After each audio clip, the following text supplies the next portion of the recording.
আসসালামু আলাইকুম। সবাইকে স্বাগত জানাচ্ছি এই ভিডিওতে। এই ভিডিওতে আমরা যে বিষয়টা নিয়ে ডিসকাস করব সেটা হচ্ছে এমআই সাবজেক্টটাকে যদি আমরা মেজর হিসেবে আমাদের ইউনিভার্সিটিগুলোতে কনসিডার করি, তাহলে আমাদেরকে কী কোর্স অফার করা হয়। এই ভিডিওটা হেল্পফুল হবে ওইসব জনদের জন্য যারা এমআইএসকে মেজর হিসেবে কনসিডার করতে চায়, কিন্তু এখনও কিছুটা কনফিউজড। আর এমআইএস সম্পর্কে যদি একটু ডিটেলসে জানা সুযোগ থাকতো, তাহলে হয়তো ডিসিশন মেকিংটা একটু ইজি হইতো। তাদের জন্য এই ভিডিওটা হেল্পফুল হবে বলে আশা করছি।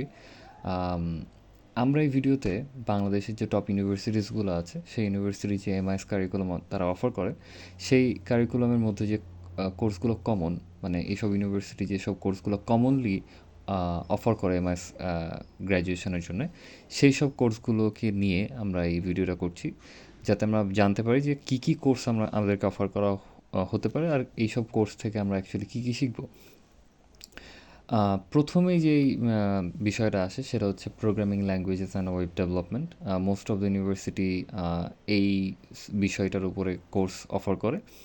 আম, খুবই বেসিক লেভেলের ইনফরমেশন বা নলেজ দেওয়া হয় প্রোগ্রামিং ল্যাঙ্গুয়েজ সম্পর্কে।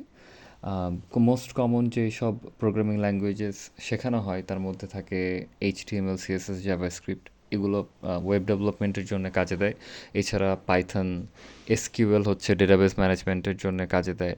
এছাড়াও কিছু কিছু ইউনিভার্সিটি C++, জাভা। কোন ইউনিভার্সিটি কোন ধরনের প্রোগ্রামিং ল্যাঙ্গুয়েজ অফার করবে এটা ডিপেন্ড করে তাদের কারিকুলামের ওপরে। আহ, আহ, যেটা বললাম যে খুব ফান্ডামেন্টাল লেভেলের নলেজ অফার করা হয়। কোনো স্টুডেন্ট যদি সফটওয়্যার ডেভেলপমেন্ট বা ওয়েব ডেভেলপমেন্ট, ডেটা অ্যানালিটিক্স বা কোনো ধরনের প্রোগ্রামিং ল্যাঙ্গুয়েজ রিলেটেড কোনো ক্যারিয়ারের জন্য ফোকাস করতে চায়, তখন তারা এখান থেকে ফান্ডামেন্টাল নলেজটা নিয়ে এরপরে হয়তো বা নিজের থেকে আরও বেশি স্কিল আপ করতে পারে প্রোগ্রামিং ল্যাঙ্গুয়েজেসের উপরে। এরপরে আসে ডেটাবেস ম্যানেজমেন্ট সিস্টেম। ডেটা অনেক ইম্পর্ট্যান্ট এই যুগে। সো ডেটাগুলো স্টোর করতে আমাদের একটা ডেটাবেস লাগে। সো যে কোনো বড় সফটওয়্যার, বড় ওয়েবসাইট, বড় সিস্টেম ডেটা দিয়েই চলে এবং এটার জন্য ডেটাবেস লাগে। অ্যান্ড ডেটাবেসগুলোকে ক্রিয়েট করতে, ডিজাইন করতে, মেনটেন করতে, প্রপারলি ইউজ করতে ডেটাবেস স্পেশালিস্টের প্রয়োজন পড়ে। এই কোর্স থেকে স্টুডেন্টরা কীভাবে ডেটাবেস কাজ করে, কীভাবে এগুলোকে মেনটেন করা হয়, কীভাবে ডিজাইন করা হয়, এই বিষয়গুলো সম্পর্কে আইডিয়া পায়।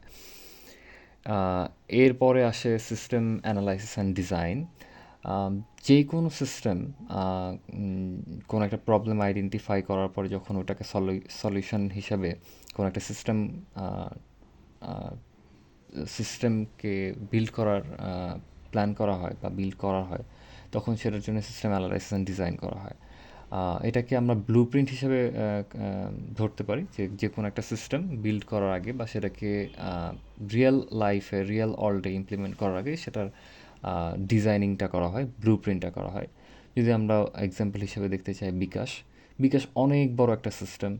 এটার ফ্রন্ট এন্ডে অনেক ফিচার্স আছে, তারপর ব্যাক এন্ডে অনেক সার্ভার ইন্ডিকেটেড থাকে, ব্যাংকিং সার্ভার থেকে শুরু করে, গভর্নমেন্ট সার্ভার থেকে শুরু করে, payment service, cash out, cash in, তারপর এজেন্টের বড় নেটওয়ার্ক। এই যে বিশাল একটা সিস্টেম, এটাকে রিয়েল লাইফে ইমপ্লিমেন্ট করার আগে অবশ্যই একটা সিস্টেম অ্যানালাইসিসের মধ্যে যেতে হয়। এটাকে অ্যানালাইসিস করা, ডিজাইন করা, কোন ফিচারটা কীভাবে কাজ করবে, এরপরে ফিজিবিলিটি টেস্ট করা, যেটা অ্যাকচুয়ালি রিয়েল লাইফে ঠিকমতো কাজ করবে না কিনা, এইসব বিষয় নিয়ে দেন লাস্টে যে হচ্ছে এটাকে রিয়েল লাইফে ইমপ্লিমেন্ট করা হয়। তো সিস্টেম অ্যানালাইসিস অ্যান্ড ডিজাইন কোর্সগুলোতে স্টুডেন্টরা এই সম্পর্কে আরও ডিটেলসে জানতে পারবে যে কীভাবে অ্যাকচুয়ালি এই সিস্টেম অ্যানালাইসিস অ্যান্ড ডিজাইনগুলো করা হয়। Networking and data communication. Networking অনেক বড় একটা ফিল্ড এমআইএসের। Most of the university course offer করে এবং বিজনেস অর্গানাইজেশনগুলো খুব ইম্পর্টেন্স দেয়, বিকজ তারা অনেক কম্পিউটার্স অ্যান্ড সার্ভার্স নিয়ে কাজ করে এবং তাদের ইন্টারনাল যে নেটওয়ার্ক সিস্টেমটা থাকে সেটাকে মেনটেন করা, সেটাকে প্রপারলি ডিজাইন করা, ইউজ করার জন্য নেটওয়ার্ক স্পেশালিস্টের প্রয়োজন পড়ে। স্টুডেন্টসরা এই ধরনের কোর্স থেকে নেটওয়ার্কিংয়ের অনেক ফান্ডামেন্টাল কনসেপ্ট সম্পর্কে ক্লিয়ার হইতে পারে। রাউটার কীভাবে কাজ করে, সুইচ কীভাবে কাজ করে, কীভাবে একটা পুরো সিস্টেমে নেটওয়ার্ক ডিজাইন করা যায়, বা বেসিক নেটওয়ার্ক ইন্টারনেটটা কীভাবে কাজ করে, প্রোটোকলটা কোন প্রোটোকল কোথায় কীভাবে কাজ করছে, গ্লোবালি যে ইন্টারনেটের সাথে আমরা কানেক্টেড, এই গ্লোবাল ইন্টারনেট ইনফ্রাস্ট্রাকচারটা কীভাবে বিল্ড করা হয়েছে বা কীভাবে কাজ করে, নেটওয়ার্কিংয়ে অনেক ফান্ডামেন্টাল কনসেপ্ট সম্পর্কে স্টুডেন্টরা এই কোর্সগুলো থেকে শিখতে পারে। এরপরে আসে হচ্ছে e commerce and digital business. Basically এইখান থেকে হচ্ছে ডিজিটাল মার্কেটিং সম্পর্কে শেখানো হয় এই সব কোর্স দিয়ে স্টুডেন্টদেরকে। ডিজিটাল মার্কেটিংয়ের মধ্যে আমরা জানি social media marketing, Facebook, Instagram, YouTube, বিভিন্ন প্ল্যাটফর্মের যে মার্কেটিংগুলো করানো হয়, অ্যাড ক্যাম্পেনিং করা, কোন ক্যাম্পেইনটা কী কাজের জন্য ইউজ করা হয়, এসব ডিটেলসে ডিসকাস করা হয়। এছাড়া হচ্ছে এসইও, যে সার্চ ইঞ্জিন অপটিমাইজেশন, গুগলে আমরা যখন কোনো কিছু সার্চ করি সেটাকে আমাদের নিজেদের ওয়েবসাইটগুলোকে বা আমাদের অর্গানাইজেশনের ওয়েবসাইটগুলোকে কীভাবে উপরে র্যাঙ্ক করানো যায়। এছাড়া ওয়ার্ল্ডে যেই সব ই কমার্স জায়ান্ট যারা এখন কাজ করছে, যেসব কোম্পানিগুলো কাজ করছে, কী কী স্ট্র্যাটেজিস ফলো করে, কীভাবে তাদের কোম্পানি রান করছে, সেই স্ট্র্যাটেজিসগুলো নিয়ে ডিসকাস করা হয়। এছাড়াও বেশ কিছু e commerce and digital marketing বিষয় সম্পর্কে ডিসকাস করা হয়।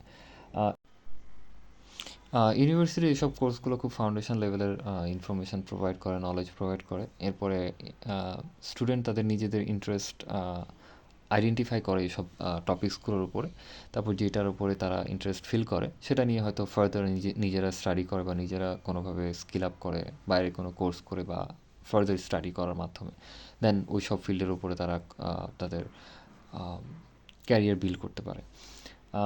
আমার কাছে মনে হয়েছে যে এমআইএসের যদি আমাদের কোর কনসেপ্টগুলো বা কোর কনসেপ্ট না বলে কোর এই যে সাবজেক্টগুলো যদি বলি, যে কোর সাবজেক্টগুলো সম্পর্কে যদি আমাদের আইডিয়া থাকে এবং এই আইডিয়াটা থাকে যে আমরা কী কী কোর্স অফার করা হবে আমাদেরকে, আর আমরা এইগুলো থেকে কী কী শিখবো অ্যাটলিস্ট, বা কী কী আমাদেরকে কী বিষয়গুলো নিয়ে পড়াশোনা করতে হবে, তাহলে হয়তো এই ডিসিশনটা নেওয়া খুব ইজি হয় যে হ্যাঁ আসলেও কি আমাদের এমআইএসটাকে চুজ করা উচিত নাকি উচিত না।